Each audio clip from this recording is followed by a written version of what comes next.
الحمد لله القائل أعوذ بالله من الشيطان الرجيم ولا تكونوا كالذين تفرقوا واختلفوا من بعد ما جاءهم البينات وأولئك لهم عذاب عظيم أشهد أن لا إله إلا الله وحده لا شريك له وأشهد أن سيدنا محمدا عبده ورسوله اللهم صل وسلم على محمد وعلى آله وأصحابه ومن تبعهم بإحسان إلى يوم الدين أما بعد فيا عباد الله اتقوا الله أوصيكم وإياي بتقوى الله فقد فاز المتقون.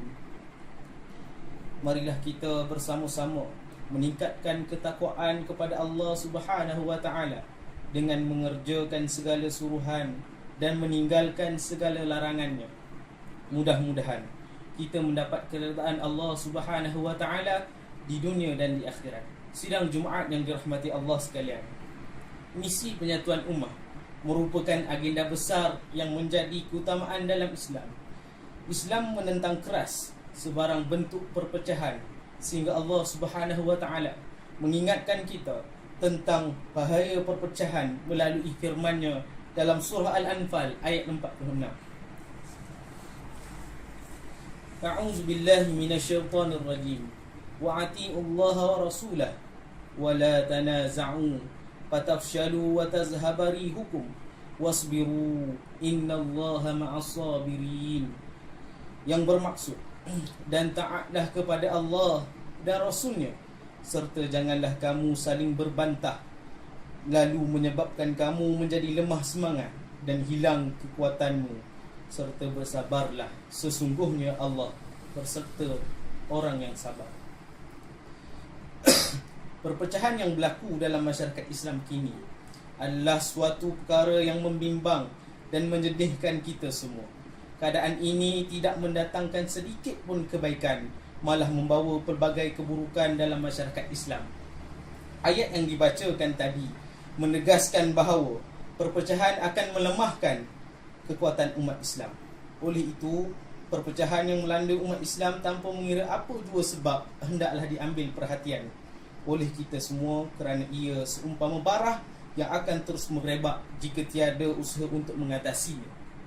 Kita semua hendaklah bertanggungjawab dan memainkan peranan menyumbangkan usaha untuk mengurangkan jurang perpecahan ini. Bibit-bibit perpecahan mula timbul apabila berlaku di kalangan umat Islam. Satu golongan mula meninggalkan dan mengabaikan ajaran Allah Subhanahu wa taala.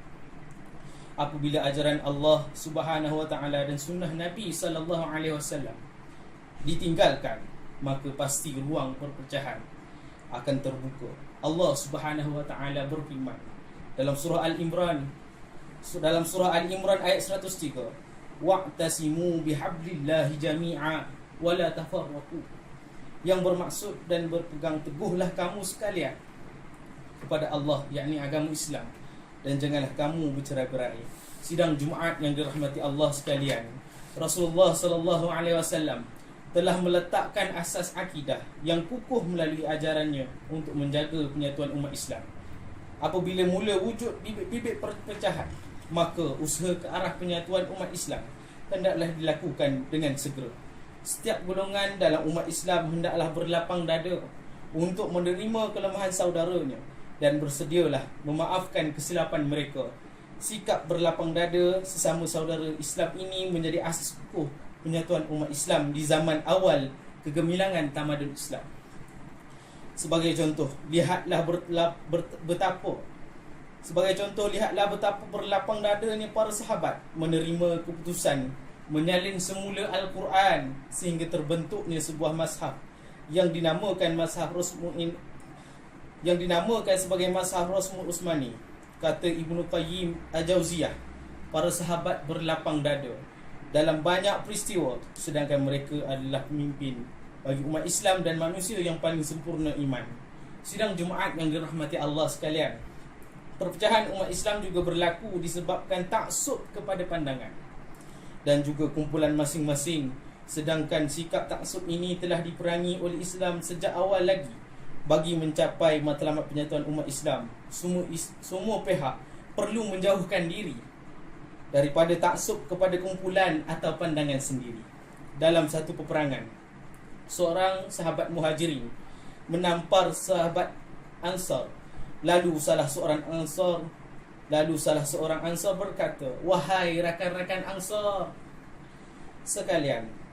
Dan sahabat Muhajirin juga berkata, "Wahai rakan-rakan Muhajirin." Seruan tersebut dilaungkan bagi tujuan membangkit semangat untuk menyokong bulan masing-masing. Mendengar ucapan tersebut, Rasulullah sallallahu alaihi wasallam bersabda dalam hadis yang diriwayatkan oleh Imam Muslim, "Ma bala da'wal jahiliyah." Qalu, "Ya Rasulullah, kasa'a rajulun minal muhajirin rajulan minal ansar. Faqala da'uha fa innaha muntinah." Yang bermaksud, mengapa berlaku panggilan dengan ungkapan jahiliyah ini?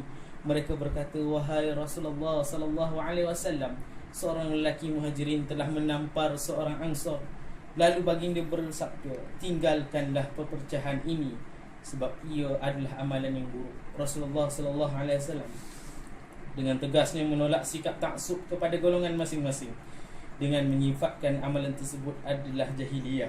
Sekalipun seruan yang diperjuangkan menggunakan nama dan istilah yang mulia, iaitu Muhajirin dan Ansar. Sidang Jumaat yang dirahmati Allah, tiada usaha untuk menyatukan umat Islam, melainkan semua pihak berlapang dada untuk kembali kepada ajaran Islam, kembali kepada ajaran Allah dan sunnah Nabi sallallahu alaihi wasallam. Hadis yang diriwayatkan oleh Imam Malik radhiyallahu anhu dalam kitab Muwatta, Rasulullah bersabda, "An Abi Hurairah radhiyallahu anhu, anna Rasulullah sallallahu alaihi wasallam qala taraktu fikum amrayni lan tadillu ma tamassaktum bihima, kitaballah wa sunnatan nabi." Yang bermaksud dari Abu Hurairah radhiyallahu dari Nabi sallallahu alaihi wasallam bahawa baginda bersabda, "Aku tinggalkan dalam kalangan kamu dua perkara yang kamu tidak sekali-kali akan sesat selagi kamu berpegang teguh dengan keduanya, iaitu kitab Allah dan sunnah Rasulullah sallallahu alaihi wasallam." Dan ingatlah pesanan Nabi sallallahu alaihi wasallam, hadis yang diriwayatkan oleh Imam At-Tirmizi, "Man ya'ish minkum ba'di fasayara ikhtilafan katsira fa'alaikum bisunnati wa sunnatil khulafa'ir rasyidin mahdiyyin min ba'di." Yang bermaksud, sesungguhnya sesiapa di kalangan kamu yang hidup selepasku nanti, dia akan melihat pertelingkahan yang banyak. Hendaklah kamu berpegang pada sunnahku dan sunnah khulafa'ir rasyidin. A'udzu billahi minasyaitonir rajim. Ya ayyuhan nas, inna khalaqnakum min zakarin wa untha wa ja'alnakum syu'uban wa qabaila lita'arafu inna akramakum indallahi atqakum innallaha alimun khabir. Barakallahu li wa lakum bil Qur'anil azim wa nafa'ani wa iyyakum bima fihi minal ayati wa zikril hakim wa taqabbala minni wa minkum tilawatah innahu huwas samiul alim.